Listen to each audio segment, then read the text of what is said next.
Hello, hello, and welcome to the Wealth Wisdom Financial Channel. Joining me today are some beautiful ladies. I'm sure you can tell that already. And they've got some really great gems to share with us today. They're hostesses with the mostesses of the show 30 Girl podcast. Be sure that you check that out. But I want them to introduce themselves, kind of where they're coming from, what brings them to their world and these moments. Ladies, thank you so much for being here. Thanks for having us. Thanks for having us. Cool. Who wants to jump in first? I'll let Kisha go first. Okay. Alphabetical order. Well, that would be me with the K. So, hi, everyone. I am Kisha Jo. I am the owner of the 30 Girl brand, which we are a financial literacy brand promoting financial literacy and entrepreneurship. So I help incorporate small businesses, also helping people maintain healthier financial profiles for themselves, starting with their personal credit. We also have a podcast. I am the host, and Tia. I am the co-host of the 30 Girl podcast. My name is Tia Noel. I am a woman in tech full-time. I'm a wife, mom, and I am a 30 girl. Yes. Yeah. Yeah. Okay. I know people are already asking, what is a 30 girl? Right. And so let them in on the secret. What's a 30 girl? And everybody, I know you're going to love this. Be sure you hit the like button. The comments are open. We want this to be a conversation. So go ahead and jump in with those questions I know already popping into your head.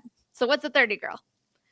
Yes. So a 30 girl, to me, first of all, a lot of people hear and they're like, well, I'm not in my 30s or I'm in my 40s. And it's actually a lifestyle. I feel like being a 30 girl, what Tia has coined the name 30 girldom, is actually being your authentic self, tapping into who you truly are and chasing your career goals and just doing you, and also living up to a standard in which you would want your kids and, your other loved ones to see you living in and be proud of. Yeah, I love it. So, what makes you all so passionate about being 30 girls and helping others to live their best lives on their own terms? Like, what brought you to this? I think for me, it's important for us as women to, one, support each other. And I think for the whole, as we call it, 30 girl dumb, it's a frame of mind. It's somewhere where I feel like in your 30s, you should be settling into yourself. Your 20s are for figuring out who you are and where you want to be. And then the 30s are for you to lay the foundation for that person. And then your 40s is where you enjoy the fruits of that labor.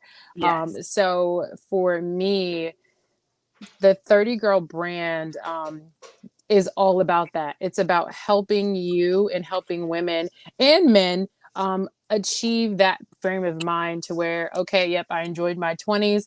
I dibble dabbled in things, and my 30s is where I should really be doing some solid work on self to make sure that when I transition into our later years that we're financially stable, that we're financially set, we have those good habits, financial habits, and things that we do that make our 40s enjoyable. Yes. Yeah, I love that.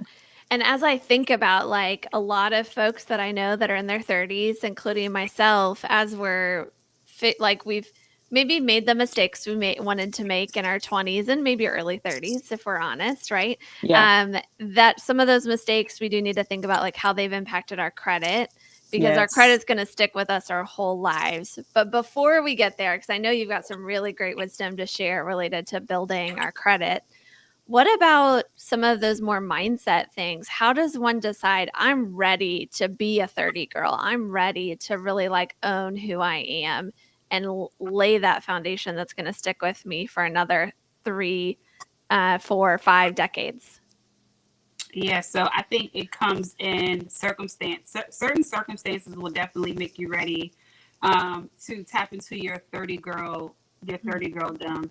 Join the 30 girl dumb as calling it a kingdom, right? Yes. And yeah, certain circumstances, kind of being fed up with what you've been through in the past, whether it be completely trashing your credit after college, which I can relate. I'm sure a lot of the people on here can also relate to that. And even just trying to live in your adulthood, just starting out. So yeah, it's just your circumstances and wanting to grow up and be older and do better for yourself. Yeah. Ready to do the adulting thing. Yes, it's actually fun. Absolutely. It is fun. I think the more you learn about finances, you actually become a little more anal about how you spend your money and your credit score. Once you start seeing it go up, you kind of avoid things happening to make it go down because we've all been there before. It's like a hole you want to dig yourself out of and stay out of, for sure. Yeah. Yeah. Absolutely. It's definitely a frame of mind. Like she said, it's circumstances that have you wanting to not make decisions that are permanently going to affect you throughout the rest of your life. Luckily, when you trash your credit, those things only stick around for 7 years, and then you get that opportunity to do a reset. So it's being in that mind frame that I'm ready to make these hard decisions. I'm ready to sacrifice. I'm ready to not do the things that I was doing previously, and ready to set the foundation that I should be setting in your, I would say late 20s, early 30s, but some of us are late in the game, but it's better late than never. Yeah. It's never too late to jump in a 30 girl dumb. You can be in your 40s and still struggling to find your footing. It's a frame of mind. It has nothing to do with your age. It's just a frame of mind. Yeah. Yeah. Yeah. Great. So we're ready for that frame of mind. And I know for a lot of people, and including a lot of women, that's going to also include starting a business. So I want to talk about that too, that's one reason people might want to have a good credit score is so that they can start a business and get that business going. What are some other reasons that people might say, I do need to pay attention to my credit score? It's an important thing. And then we'll get into how to build it from there. Yeah, so wanting things. As women, we are very, I'm not going to call us materialistic, but we absolutely want things. So whether that be a house, being a homeowner, which is a goal for a lot of us. Starting jobs, believe it or not, a lot of careers that we take on actually require for you to have some type of solid financial background when doing background checks and getting security clearances and public trust and things like that. Just being able to pass the financial backgrounds or credit checks for simple things, I think that is what makes you want to have a higher credit score. And honestly, a lot of my clients, that's really what they start. They've tried to get new vehicles or trying to send their kids off to college and have to lean on loans and, high interest credit cards and things like that. That's not working for them. So they're like, okay, let's start at ground zero, which would be fixing my credit so I have better opportunities. Yeah. Looks like the dog's got to add to that too. They never want to stay quiet when you want them to. Yeah. I wonder, I haven't adopted a pet from a shelter in a long time. That I always, when I do adopt animals, I always adopt from a shelter. I wonder if they pull your credit too, to make sure you're going to be good to this animal that you're taking under and making a financial commitment to. Listen, they actually should. I honestly feel like that they absolutely should. But we actually got Kobe from a shelter, and they do a thorough enough background check to make sure that you're not going to be rehoming them after a couple of months. Right. So Yeah. That's very similar. We got a cat when we did it last time, and we had to go through all the hoops and everything. Almost felt like taking a loan in some ways in terms of what they ask for. References, pet references. So, okay, let's say there's somebody listening and they're like, I want my credit score to be better.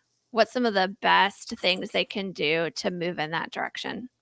So first of all, number one would be what your grandmother, your mother, your father, your parents have always told you, which is to pay your bills on time. Yes. That is absolutely the most powerful tool that I can give anyone. And I think we've been hearing it so much, but it kind of goes in one ear and out the other. We've let some things fall through the cracks in our path. But absolutely that. And then keeping your head above water, which would be keeping the open accounts that you do have below utilization. So I know for a lot of people that I talk to, they think that they could credit cards or loans as free money, and they miss the part that it actually needs to be paid back or should be kept very low, the open balances towards that. So definitely paying your bills on time, that's number one, and keeping a low utilization on all of your open accounts. Those are the top two. Great. Yeah. And so I have an extra tip to kind of add to that. One of the things that I found in my 30s that would help me make sure I never was late on a payment, even though like I was pretty disciplined, but every once in a while, right, something would just happen, is I created some buffer in my checking or savings account, or made my savings account be the auto draft protection for my checking account, so I could set up everything on auto pay. And that has saved me such so many times, right? When I would have forgotten or life was busy, especially with having kids and, starting that whole thing, having a business, that I think some people forget, like, that's also what's really awesome about having an emergency fund and having some cushion, is that then you can, do things that are going to help relieve stress and bring some sanity, that are going to save time and overdraft fees and help build your credit at the same time. Absolutely. It's kind of like all the things are the same thing.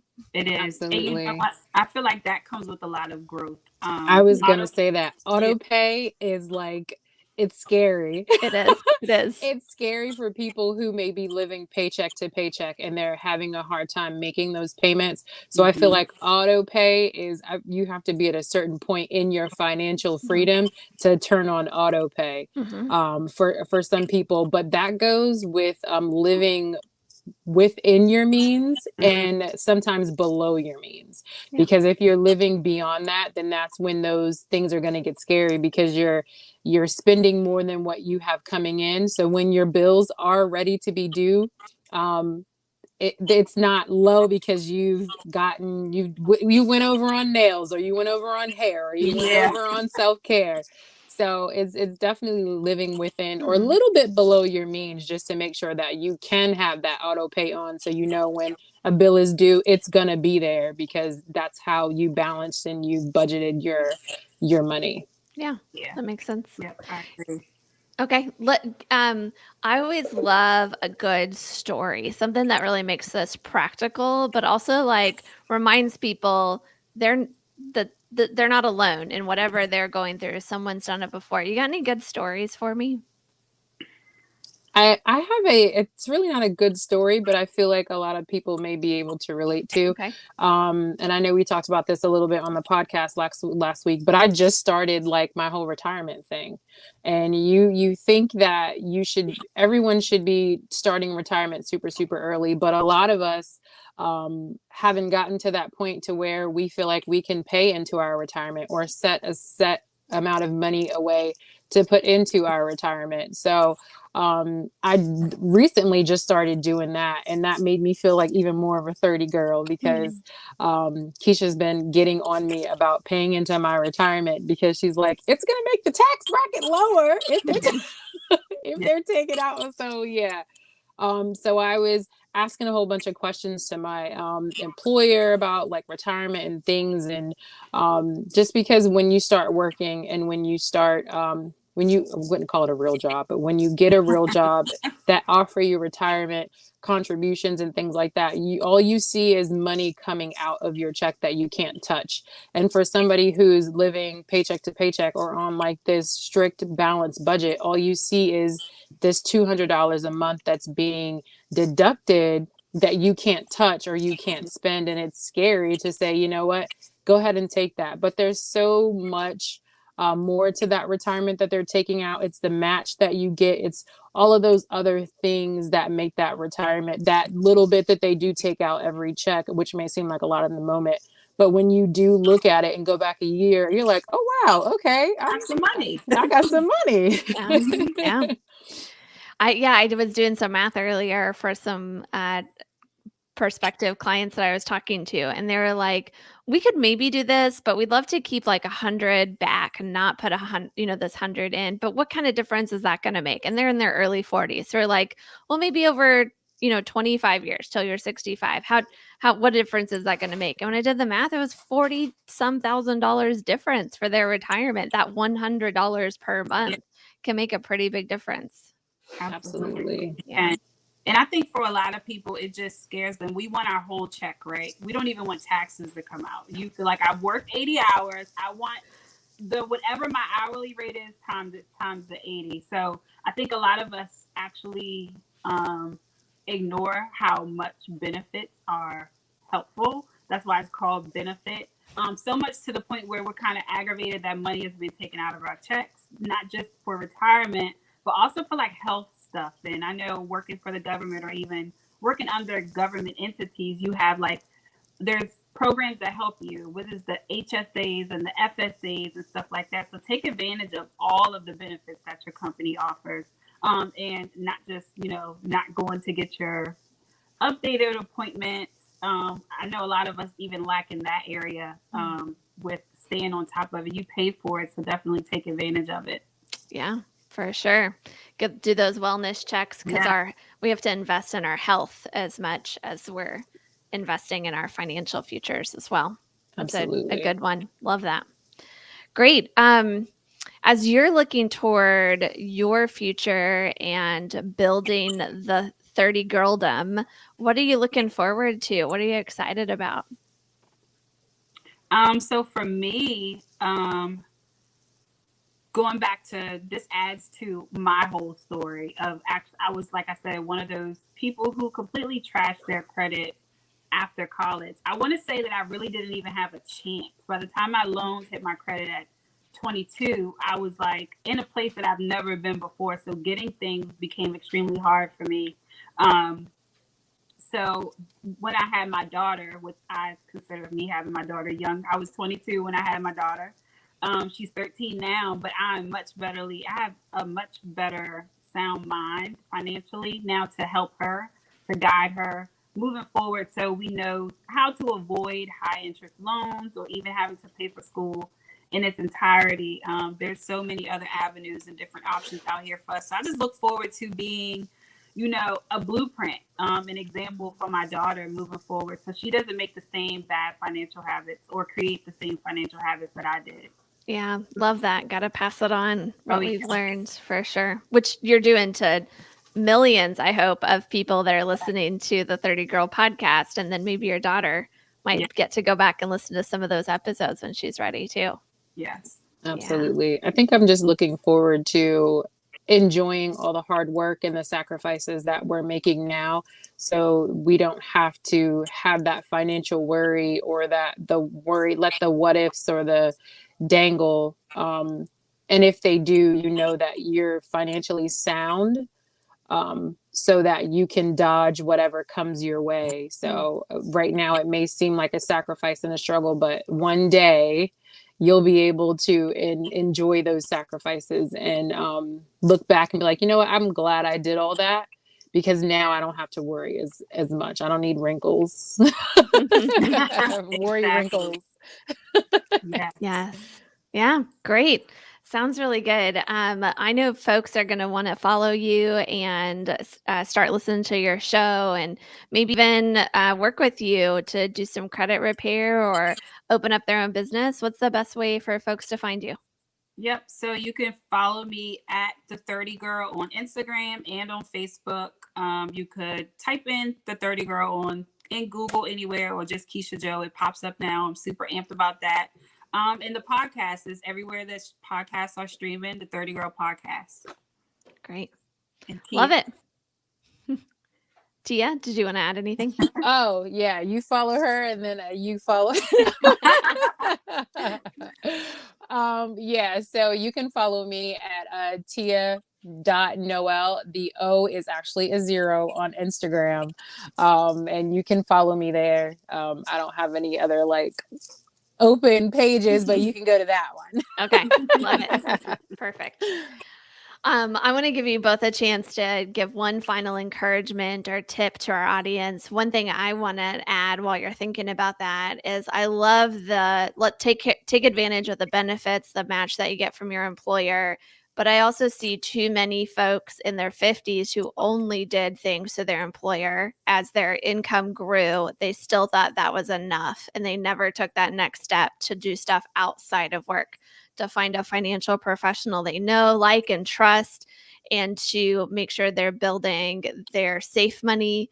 They're making risk and, calculated risks in different ways if they're starting a business or doing other kinds of investing. So, yes, take the advantages from the employer, but don't stop there. As you're embracing your financial future, there's more than what your employer is going to offer, and we all need more because benefits are not nearly enough for what we actually need for our futures. 100%. Okay, what gems do y'all have? My gem would be to pursue the things that make you happy. For me, I called, and Kisha got on me because I sent my bio and it was like a wannabe entrepreneur. I was like, no, ma'am, we're not doing it. Oh gosh. But I call myself a wannabe entrepreneur because I was a makeup artist for 10 years. And then I kind of took a break from it and decided to completely retire from the industry.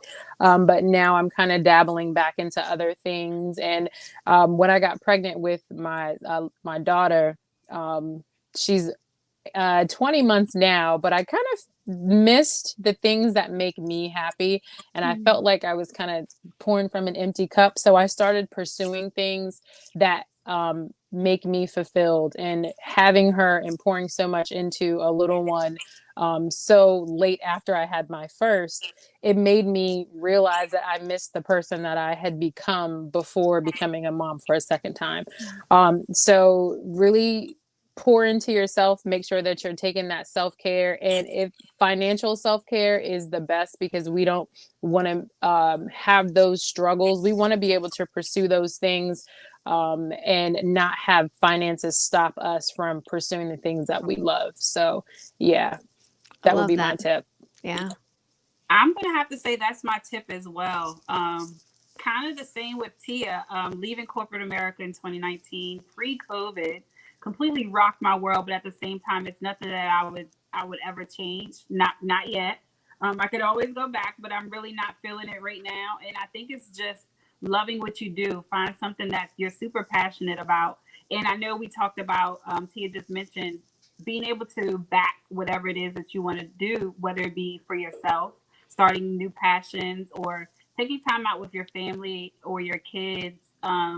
You're going to need money for that. So having a side hustle or making some type of extra income is absolutely a goal I think that everyone should have. Try not to lean so much on one source of income. yeah. I hear it all the time, and it's like one source is too close to none. So at any given moment, anything can happen. We just got out of a pandemic. So absolutely my tip would be to figure out what your heart desires and go after that. I feel like that old saying of, once you find something you love, you never have to work a day in your life. So, and that is true. You're fulfilled in many ways when you're chasing or walking in your dreams and pursuing, your highest heights, or whatever you want to call it. So my tip would be to go out here and live your life to the fullest. Like don't put all your eggs in one basket, not for your career, not for your love life or your friends or family. Do stuff for you.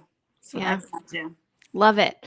And that's very well said on Mother's Day weekend. I was thinking, like, what would I want to do on Sunday to actually feel like I'm celebrating myself, not just depending on others to celebrate me. And it's okay to be a little selfish sometimes. So I think that's well said, timely advice. And we can all practice that on Sunday. All of us moms out here, or all of us 30 girls, no matter our age, or if we have kids or not, we can say, okay, this Sunday, how am I going to be a little selfish? What am I going to do to practice some of that self-love? And it doesn't have to cost money if we don't want it to. I was actually thinking going for a really long walk would feel really good for me. It does. Nice spring weather. Yeah. Okay. Absolutely. Folks listening and watching at home, thank you so much for being here. I'd love for you to share in the comments what sparkled to you. There were so many gems that were shared here. Share what sparkled to you so that other folks, when they come across this video and they look at the comments, they can see why they'd want to watch and listen. And it also helps bring some female voices out into the world, promoting them, and that because we all need to have each other's backs, like I think Tia mentioned at the top of the episode. So it's a great way to show some love and make sure that this video and these stories get shared out into the world. Thank you so much, Tia and Kisha, for being here. Really great conversation. Can't wait to see where we go from here. Maybe next time we'll have to talk about business formation, because I know that's something you've got a lot to share about as well. Yes, Absolutely. Thanks for having us. We enjoyed it. Yeah. All right. Love it. Okay.